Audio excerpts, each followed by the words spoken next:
He hasn't been responding since yesterday. He asked me to come over, and I got here, and I was trying to call him to let him know, and I haven't got a response since. And it's been over 24 hours. Okay. What's going on with him that's making you worried about him? He hasn't been responding since yesterday. He asked me to come over, and I got here, and I was trying to call him to let him know, and I haven't got a response since. Right here is Tay Keith's girlfriend, standing down in the lobby of his building on the phone with 911. You can hear in her voice that she already knows something is wrong because she is begging them to send somebody up to go check on him. And this is that same man, not too long before any of this, sitting down for the interview you were going back to watch right now, talking about getting played out of the money he earned. Trying to not give me what I want on it and all this shit. Of course, I might feel disrespected. A few days after another artist died, they found him gone at 29 in his own apartment. And to this day, the police still will not tell anybody what actually killed him. So I'm going to walk you through this whole thing from the top, because the version going around online and the version the real records tell are two completely different stories. And the part that is really going to sit with you is how the truth keeps getting buried underneath everybody's favorite theory. If you only know him from his producer tag, you still know his work better than you think. Because for about 6 years straight, you could not turn on a radio or open an app without hearing something this man touched. Sicko Mode being like the most notable record that he produced, which is a pretty insane placement to have right there. That is the man who co-produced Travis Scott and Drake's Sicko Mode, along with Drake's Nonstop and Blockboy JB's Look Alive. Say on behalf of, Warner Chappell, Big John, myself, the entire company, just wanted to come down, let you know how proud of you we are. You're setting a positive example for people to follow you. We couldn't be more proud of you. It says a lot about the man you were raised to be, just committing to something and sticking to it. You sat in our office from day one and told us that you was going to graduate. You did it. This is great, but this is your biggest number one right here.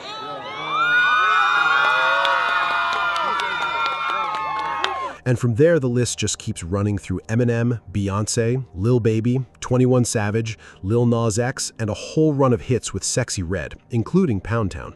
But before we get into how he died, you need to lock in on who he actually was day to day, because that one detail is the thing that matters most the second the rumors start flying.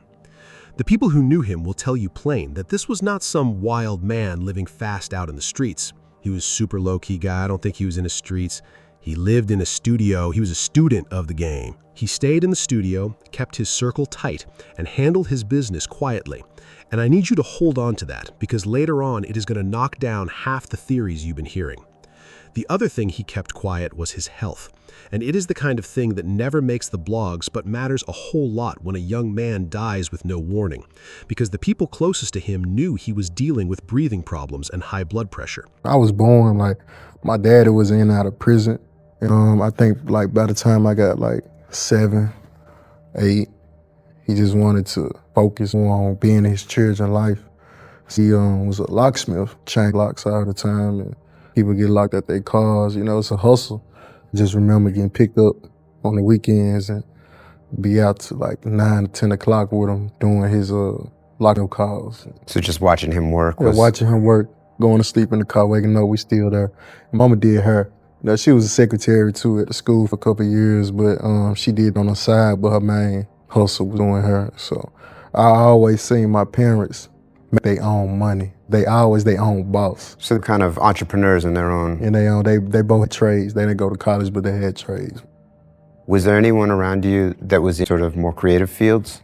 My stepfather, his brother was a DJ. That was for sure an influence on me also.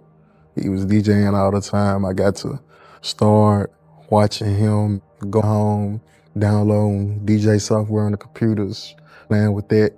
And this the inspiration that made you really start putting stuff together yourself? I had an iPod, like an iPod Nano. Mm-hmm. I had that, and I had some headphones, and just fell in love with music. I was at the age where it was beyond CDs. It was you download music. So just having the access to music, made me love it more. Me listening to a lot of upcoming artists, the newest music from the biggest artists, it just kind of influenced me to myself. Now, there was one piece of business hanging over his head, and this is the part the conspiracy crowd grabbed and ran with, so I need you to really hear how it worked. In March of 2026, he filed a lawsuit tied to Sexy Red's label over 13 songs he produced, including Pound Town. Those records pulled in millions, and he was saying he had not been paid right, and he wanted the books open so everybody could see what he was owed. On the surface, that looks like a clear reason for somebody to want him silenced. The real story behind that lawsuit is a lot less dramatic than they wanted it to be, though, and we're going to get all the way into it. Because here's what's wild about the days right before he died. This man was not falling apart, he was winning. And his team says he was in the studio the week before working on brand new music, still creating and booked, with his final beat even landing on a key Glock project that dropped right after he passed. Nothing about how he was moving looked like a man about to be gone. So when his girlfriend suddenly couldn't reach him, that silence was scary. The way she lays it out on that 911 call, he asked her to come through the day before. She pulled up exactly like he wanted, and then the man just went completely quiet on her with no calls back and no texts for more than a full day. So police, fire, and medical? Oh, yes. I was wondering if I could request an officer to escort me to do a wellness check. Okay. What is the address that you want to do the welfare check at? It is... And I have that in the Wedgwood, Houston area of Nashville, and it's in between. Yes. Right? Mm-hmm. Okay. Yeah. Is there an apartment number you know of that we need to go to? Yeah, it's going to be... Well, I'm down here in the lobby, so I'll be waiting until they arrive. Okay. What apartment is it that you guys are going to? Okay. And what is your phone number? Okay. Your first and last name? Who are we checking on? It's going to be my boyfriend. His name is Brytavious Chambers. Okay, spell his first name for me so I'll make sure I have it. Brytavious. Okay, and Chambers is Chambers? Yes. Okay. Yes. What's going on with him that's making you worried about him? He hasn't been responding since yesterday. He asked me to come over, and I got here, and I was trying to call him to let him know, and I haven't got a response since. And it's been over 24 hours. Okay. And this is the last place I know he was at. Does he have any, known health issues or anything like that? Yeah, sometimes he has, breathing complications and, high blood pressure. So he asked you to come over, and then just kind of suddenly you hadn't heard from him anymore? Yeah, I got here, everything was on the phone with him until I got here, and then it was nothing after that. It's been crickets. Okay. And that was, yesterday morning. And I've been calling, I've been texting, everything. I came back to check last night, knocking on the door, no answer. So I'm back here now, and still no answer. Okay. Do you know if he drives a car or anything, or if his car is... No. Okay. Yes. All right. Okay, yeah, I will go ahead and send a call over for you, get an officer out to you as soon as we can. If something changes before they get there, just give us a call back and let us know, okay? Okay. Do you know the estimate of maybe how long it'll take them? I don't. It really just depends on what kind of emergencies they have working in the area. Okay. You can always call the non-emergency number and check to see if it's an active call yet or not. Okay. Or if it would be easier, I could have them call you when they're on the way, if that would help. Yes, please. Yes. Yeah, sure. I will go ahead and leave a note for them to give you a call when they're on the way to you, okay? Okay, thank you. All right, you're welcome. All right, bye. Bye-bye. Call comes in calm on the surface, but you can feel the worry sitting right underneath it. Oh yes, I was wondering if I could request an officer to escort me to do a wellness check.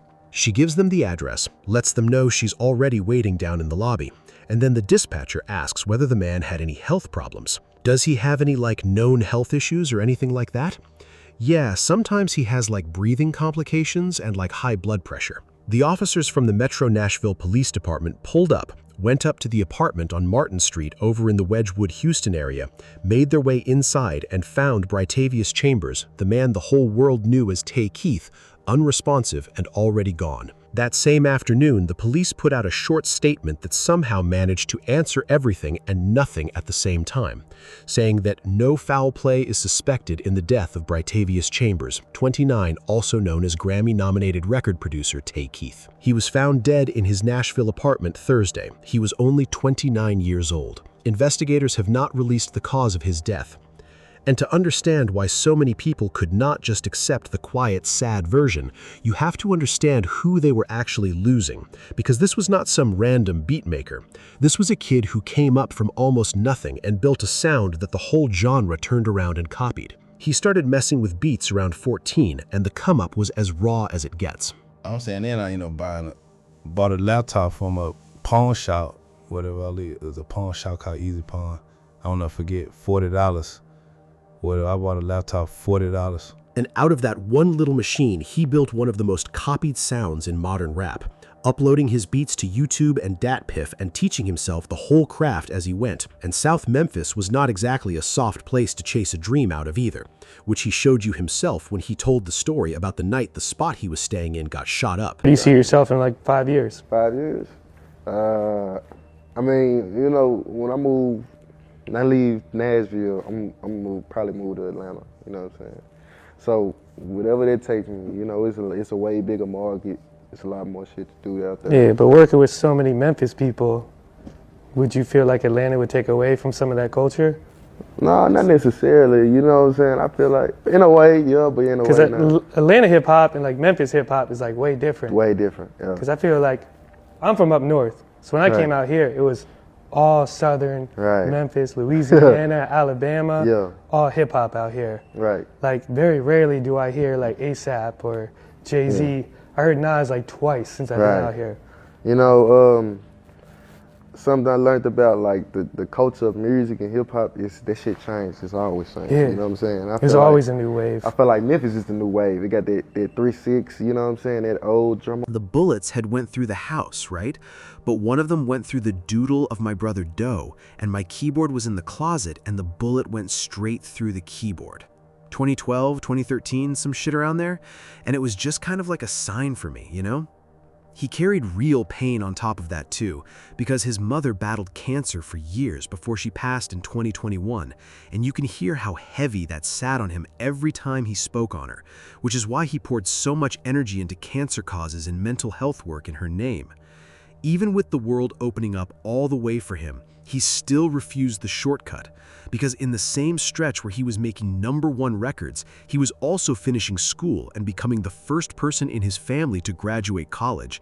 And then he went and opened his own label and studio, Dramatized, one of the only Black-owned studios in all of Nashville, just so the next kid coming up would not have to start from a $40 laptop the way he did. So that is who the world actually lost. A low-key, disciplined, family-first dude who built an empire and then reached back to pull other people up with him. And that is exactly why folks could not stomach a quiet ending with no answer attached to it. Because when there is no answer handed to people, they go right ahead and make up their own. So let me put every one of those theories on the table and show you which ones hold real weight and which ones fall apart the second you actually look at them.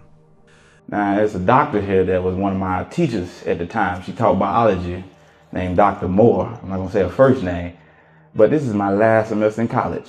I don't have to worry about everything but a biology class and lab. So I stopped showing up. I only had that class was once a week for an hour, and we had a lab once a week. So Dr. Moore, she on this back row with the tissue. She calls him.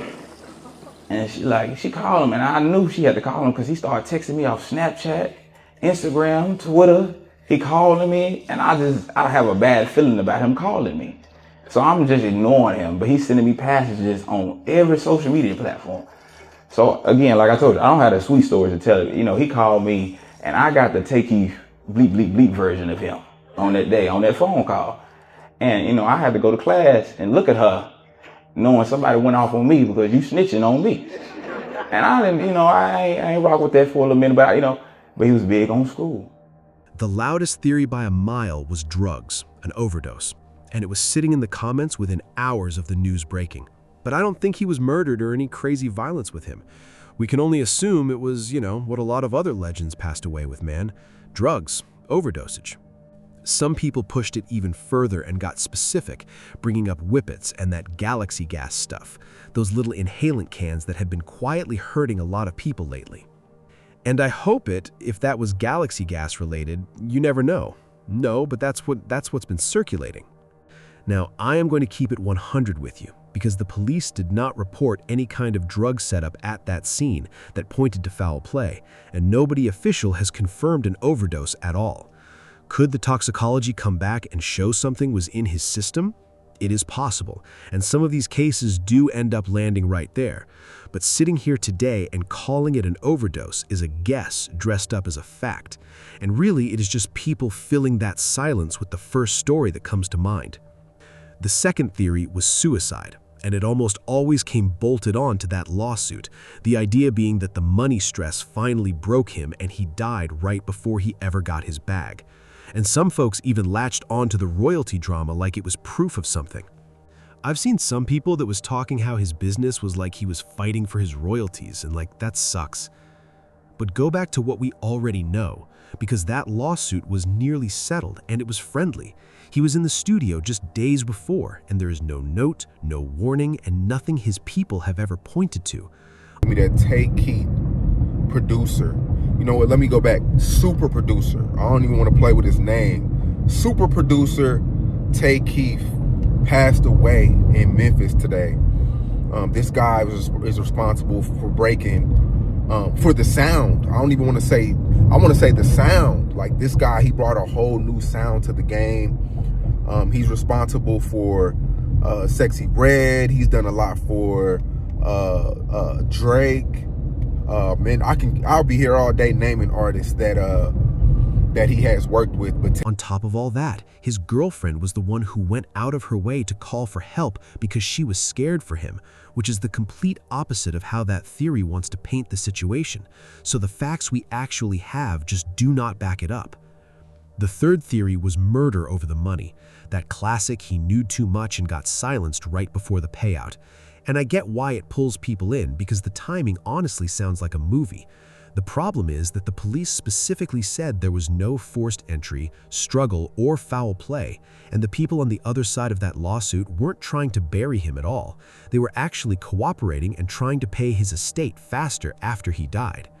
Remember too what his own people already told us, that he was low-key and not in the streets, so there was no beef or line of enemies waiting on him. So it leaves nothing to build a murder on besides a coincidence and a good story. And then we get to the big one, the theory that probably brought a lot of you to this video in the first place, the Illuminati. Here's how it caught fire. Another artist, Oliver Tree, died on June 14th in a helicopter crash in Brazil, a confirmed accident where two helicopters collided in the air. Tay Keith died about 4 days behind him, and almost instantly old clips started spreading that claimed he had once gone live and said he and Oliver Tree were both offered so-called blood contracts, refused to sell their souls, exposed some dark ritual business, and even got their house broken into, with the theory saying both men were taken out as payback for speaking up. Yeah, I'm still in school. What are you studying? Oh, well, I'm studying media management. Media management? Yeah, so I study the industry a lot, you know what I'm saying? Like, that's really one of my main, like, goals and focus to do is just, like, I don't really know what I'm gonna do with the degree, you know what Would I'm you saying? wanna kind of do your own label? Like your own production label? Eventually, you know what I'm saying? I mean, like, I still own all my publishing now, you know what I'm saying? Okay. So, like, a lot of producers in my situation would have been signing their publishing over. So, for me to still have my publishing and still elevate, you know what I'm saying? So that allows you to get, like, the whole check? Right. Instead of having to pay out? So I mean, I'll probably get into that field of publishing music and owning my own publishing overall, you know what I'm saying? Yeah, because I feel like production nowadays is where it's at. Right. So if you're able to kind of, I guess, obtain your own stuff, you should be able to market yourself pretty well. Yeah, I mean, you know, like they said back in the day, Master P did the same thing. You know what I'm saying? Hey, my man, what do you do for a living? Make music. Yeah? Yeah. What's your name? Tay Keith. I always want to know, was that Drake's voice who said that? On what? Your producer tag. Nah, he said it on one on. Oh, okay, no doubt. What's the best part of your job? I guess the travel. You know Where's your favorite place that you went? Miami. I just go for the beach, man, relax. Put my feet in the sand, man. No doubt. No doubt. Vibes, you know what I'm saying? Love that. What's your favorite song that you produced? All of them. That. And last question, one message to the world. Be positive, be happy, spread love, good energy. No doubt. Told me that Tay Keith, producer, You know what, let me go back. Super producer. I don't even want to play with his name. Super producer Tay Keith passed away in Memphis today. This guy is responsible for breaking, for the sound. I don't even want to say, I want to say the sound. Like, this guy, he brought a whole new sound to the game. He's responsible for Sexy Red. He's done a lot for Drake. Man, I'll be here all day naming artists that he has worked with. Let me be straight with you. Oliver Tree's death was a confirmed helicopter accident that killed 6 people, and there is no evidence from police, from family, or from anybody credible tying either one of these men to some industry sacrifice. So it's a powerful story that just happens to not be a true one. And honestly, you've seen this exact movie play out before, which brings me to the case that explains everything happening right now better than anything else, and that is Mac Miller, who died on September 7th, 2018 at just 26 years old. He got found unresponsive in his home, and in those first days, the internet did the exact same thing it's doing to Tay Keith right now. But the autopsy came back and ruled it an accidental death from a mix of fentanyl, cocaine, and alcohol tied to fake pills that were laced with fentanyl. So it was never a murder or conspiracy. And the investigation actually went somewhere that mattered, because instead of chasing secret societies, the authorities went after the people who sold him those fake pills, and several men were later charged in connection to his death. In the family, you know, it was just a hard time for us, struggling. And I was sleeping on the floor at the time. I had no TV, but I had a radio. It was just a crazy moment for me. Like, I can't believe the shit that I'm going through in life. I was able to hear my beat on the radio. It was a precious moment for me. By 2018, you have #1 song in the country. When you think of that path, what were the key moments that changed everything along that? I first got my BMI check. My first BMI check, there was some real money. When you say a decent amount of money, what's the ballpark? Couple thousand. Okay. Yeah, so I'm like, I could have been getting this money, you know. I'm like, shit, what I'm doing wrong if I'm, you know, focusing on, I guess, like, DJing too much or whatnot, DJing money, which was cool, it was a living, but I'm like, I need to go more all in and making music. So it kind of put me in a mindset of, that right there is a big piece of, we don't talk about it often, but just people dying in the rap space, man. Drugs, violence, diseases. I mean, and people can't fill these spots. Nipsey Hussle, like, people can't fill these spots. XXX, Juice WRLD, you know, XXX died 8 years ago today. Jimmy Wapo, like, people, these are real once in a lifetime, you know, generational kids. Like, we act like, you know, when these people die, a new one can pop up. These are once in a lifetime people, talent. Like, oh man, Takeoff. I can really, really keep going. It's a long list of people who passed away.